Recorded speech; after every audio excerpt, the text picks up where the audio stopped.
Like Suzanne Collins's most recently published previous novel, The Ballad of Songbirds and Snakes, this brand new book, Sunrise on the Reaping, is a prequel to her blockbuster trilogy, The Hunger Games.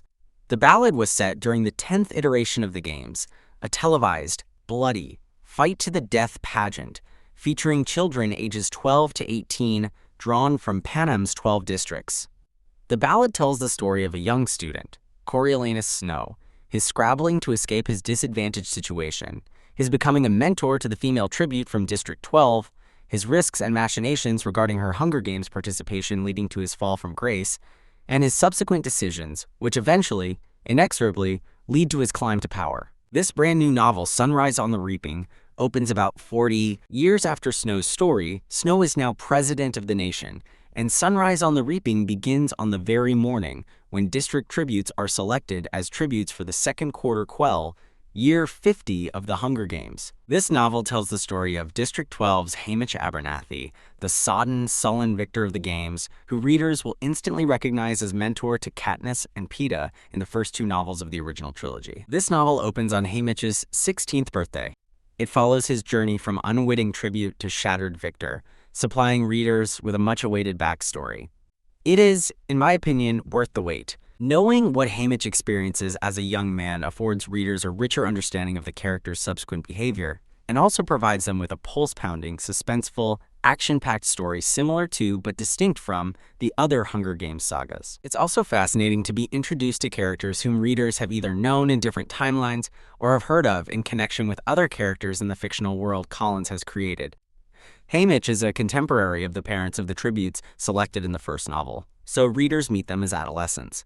Other Hunger Games victors, such as Beetee and Mags and Wiress, figure into the story as well. This expansion and/or contraction of Collins's world building adds another layer of brilliance to this novel. Finally, a note on poetry and music in this book. Suzanne Collins's intensive use of Edgar Allan Poe's The Raven made me do a deeper dive into the role of music, folklore, and oral tradition in locations where conflict has disrupted or destroyed the flow of history, or the narrative of history at least. In the novel's Covey family, gypsy-like nomadic musicians who figure peripherally in both this and previous novels, Collins celebrates the oral tradition of folk songs and protest anthems that resonate through the world of the Hunger Games. From Katniss's singing her dad's songs, to Lucy Gray's proclaiming in song that the Capitol can't take anything away of real value, to Lenore Dove's serenading her geese in the meadow, and being detained after singing politically charged songs before crowds in District 12, these young women use song as links to the past, to their forebearers, carrying on the knowledge and agendas of their families and clans, and thus perpetuating the historical, political value of such music, and, correspondingly, the stirrings of rebellion that simmer under the surface of Panem. In Haymitch's story, the disorienting, hopeless position he is in as a tribute in a year when the games demand twice the number of participants begins to mirror and then coexist with the unsettling, bewildering, sing-songy, dreamlike metrical structure of The Raven. At first, the poem is familiar, if not tremendously important, to Haymitch, because the girl he loves is named Lenore, the same name as that of the poem's speaker's lost love. He surprises Plutarch Heavensbee, another familiar name from the original trilogy, by quoting part of The Raven to him prior to the beginning of the 50th annual bloodbath. The idea of drinking to forget creeps cleverly into the narrative here, foreshadowing what Haymitch will become. As the games disorient and plunge him into their particularly nasty chaos, echoes of the poem haunt his mind. It is as if he is performing a dirge for himself in his brain.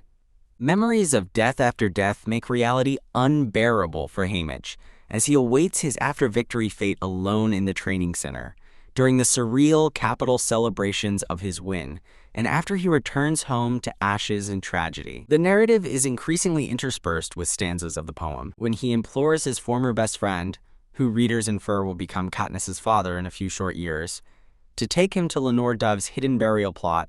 He finds words from The Raven engraved on her headstone. The disorienting struggle to keep living with himself and without Lenore Dove compound upon his losses, and all that is left for him at the novel is the echo of nevermore.